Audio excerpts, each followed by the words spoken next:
From the book of Joshua, chapter 24.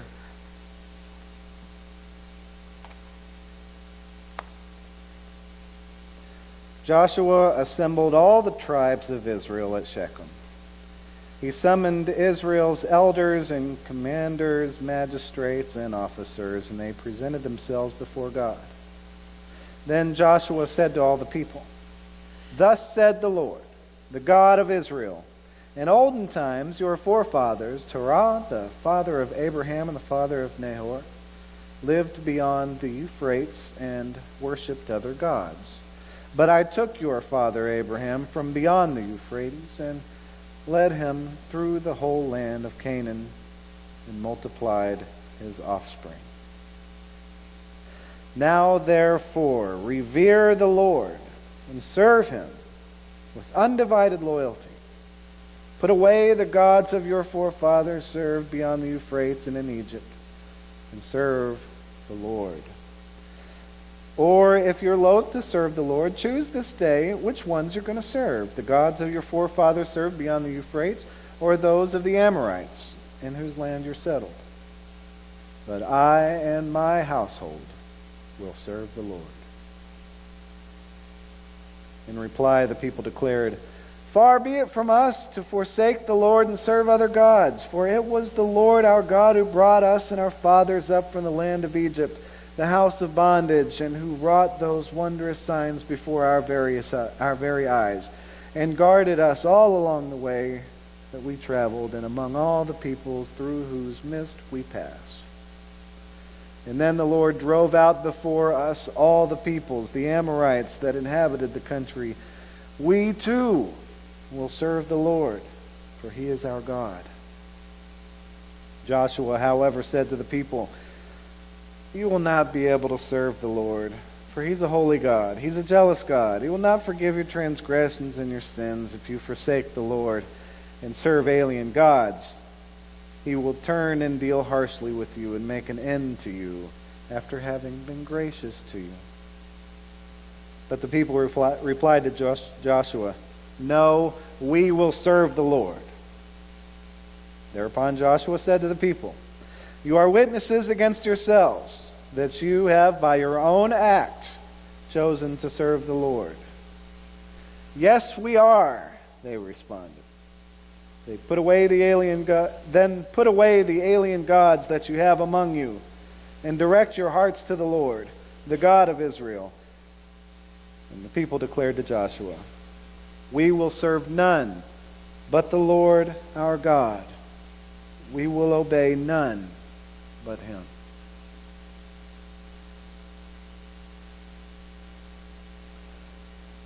Grass withers, the flower fades, but the word of the Lord lives forever. This is the word of the Lord. Thanks be to God. It's time to make a choice. Come an awfully long way.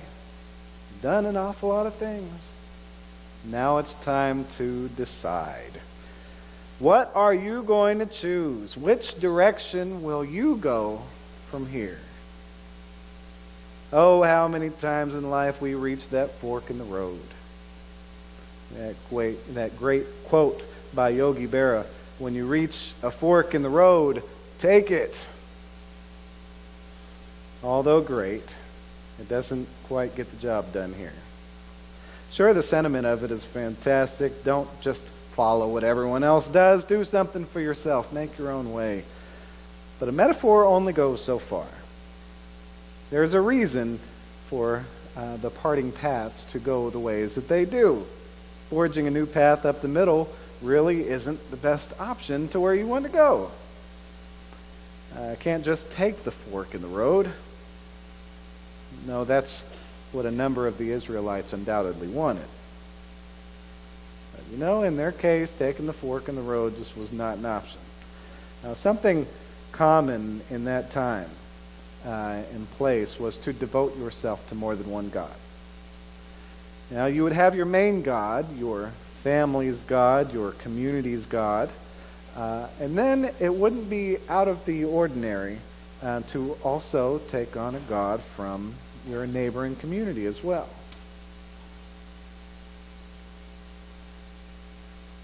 I mean, why not, right? Yours might be a God of wisdom, and theirs might be a God of war. Double the blessings, right? The wisdom of your God plus the strength and the protection of their God. It totally makes sense, really. That's what I mean by using Yogi Berra's metaphor. That's the fork the Israelites wanted to take. Given the choice, go this way with this God or that way with that God. Well, how about both? Joshua already knew that this is exactly the option many of them were going to go for. Now, just to make the passage shorter for us to use in worship, the lectionary cuts out a big chunk of this passage. The part cut out is God explaining more to them through Joshua about the many great things God did for them. All the grace God bestowed upon them and their ancestors. God multiplied Abraham's offspring, giving Isaac, Jacob, Esau, and their children, watched over them in Egypt, sent Moses and Aaron, freed the people from slavery, saved them from the Egyptians, split the sea for the Israelites to cross on dry land. God watched over them through their journeys in the desert, provided for them, led them to the promised land, gave them conquest along the way to help them get there. And then, even when a king sent its own prophet, Balaam, to curse the Israelites and to stop them from getting there, God turned this prophet around and gave him no choice but to bless the Israelites. Those of you from the Bible study may remember that story about Balaam. He's the one who talked to the donkey. Then, once they finally reached the promised land, and they entered, God gave them conquest there too so that they could possess the land and have vineyards and groves that they didn't even plant that they could enjoy. God has done so much for them. Now, after reminding them of all that, Joshua, who is now getting his affairs in order before his death, he's calling the Israelites to renew their covenantal commitment to the Lord. That holy promise that Linda was talking about in the children's moment. It was time for them to renew this covenant with the Lord. He is calling them to make a decision. Decide now. Revere and serve the Lord with undivided loyalty, or decide to worship another.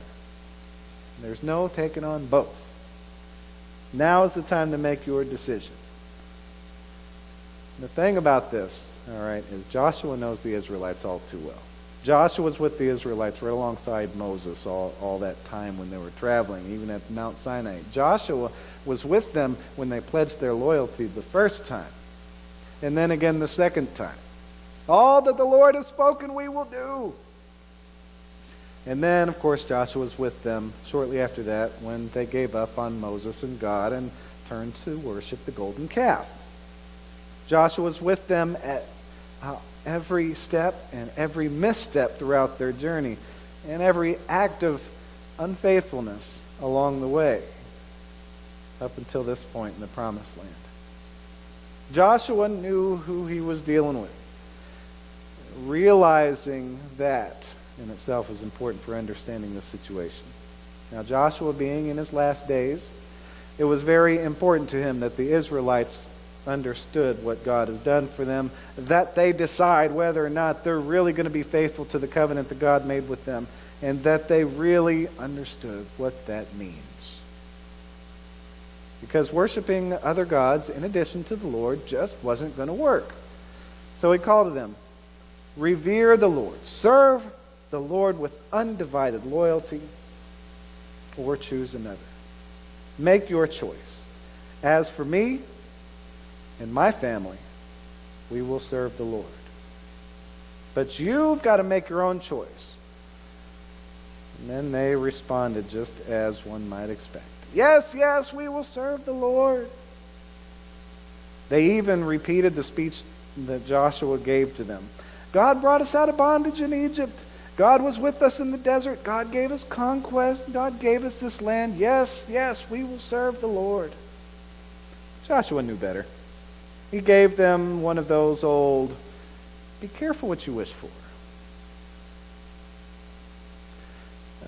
You won't be able to do that like you say you will. And when you fail, it's going to come back and haunt you. Yes, God gave you this land, but God will remove you from this land if you're unfaithful. Looking back on all this, we know that's exactly what happened down the road. They were unfaithful many times, so much down the road that they were sent into exile out of the land. Nevertheless, they responded again to Joshua, "Yes, yes, we will serve the Lord." To which Joshua's like, "Well, all right, if you say so. But you're witnesses against yourselves. Put away those gods that you have among you right now, as we speak, and direct your hearts to the Lord." You know, there's a couple things about this passage that I really, really love. One, Joshua is realistic. He knows the reality of his time and his people. He knows that an undivided loyalty and unwavering commitment to the Lord is not easy. He also knows that a majority of us, people, human beings, will say that we'll be loyal, but in reality only be halfway loyal, if that. Taking God's teachings halfway to heart. Saying we believe, but not always acting like it. At times, serving something else, something with lesser values. Not being so faithful as we claim to be.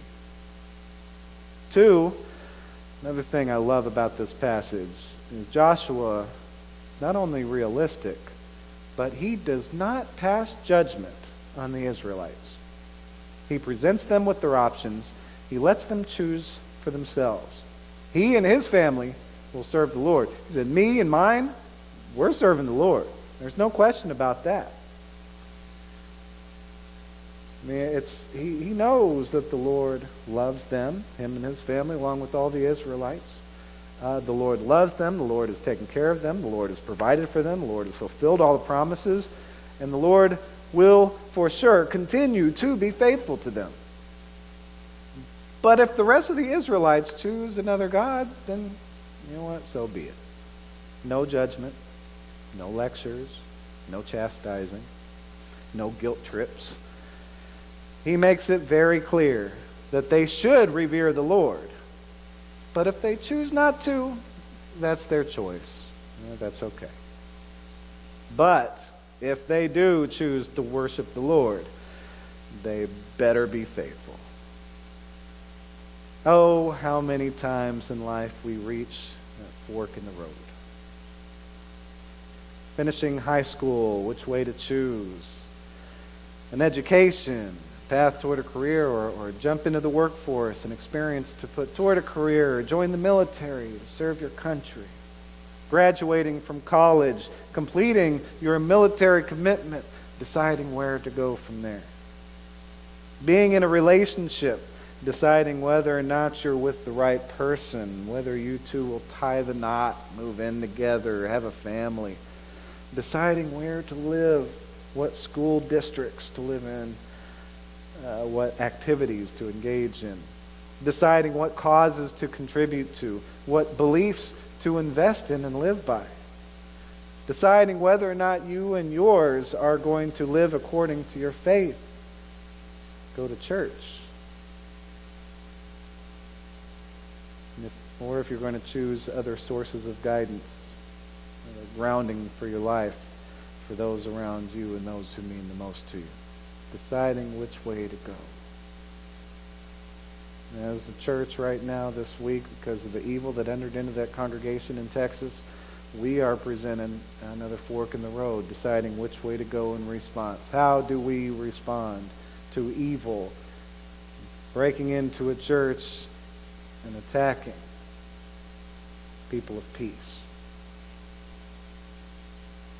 Reaching that fork in the road, deciding what to choose, which way to go, life decisions that will impact you and yours for the rest of your lives. Whenever those times come, may we choose wisely. May we see the example set forth by Joshua. May we recognize the realities behind the choices we have to make. May we soak it all in and pray about it and choose according to what we truly believe is right for us, along with those we care about the most. All the while refusing to pass judgment on others for the choices they make.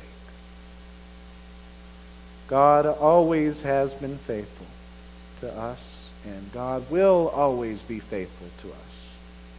May we be truly and fully faithful in return as we decide which way to go. Amen.